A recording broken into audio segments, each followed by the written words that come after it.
to me at all. So it's an important topic, and we're looking forward to discussing with you today.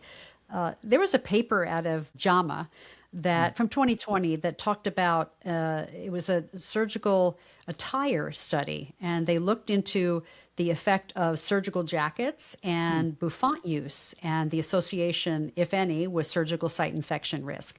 And we talk about the jackets and we talk about bouffants versus the skull caps, cloth or paper, the reusable versus the disposable. We talk about it all the time, and AORN talked about this as well. There's a lot of recommendations on surgical attire. I encourage you to go look those up. I also encourage you to look at clinical studies like we did. This one was interesting.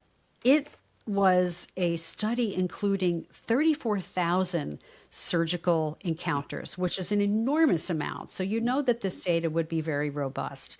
And it included all surgical specialties.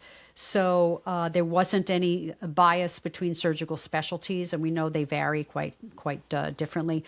So there were several cohorts in this study, several groups in this study. One was people who wore surgical jackets and bouffant caps. One was surgical jackets alone. One was neither bouffants or jackets, meaning they wore a skull cap and no jacket. But interestingly, there should have been a fourth because there wasn't one on just wearing bouffants. So I don't know why they chose that as not to have that as a cohort or a group, but they did. So ultimately, what they found is that among those groups, those cohorts, there was no difference in surgical site infections among any of them.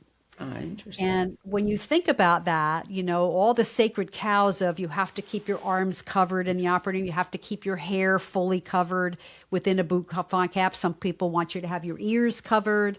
It's interesting to find out after 34,000 encounters that that was the case. So that's a sacred cow.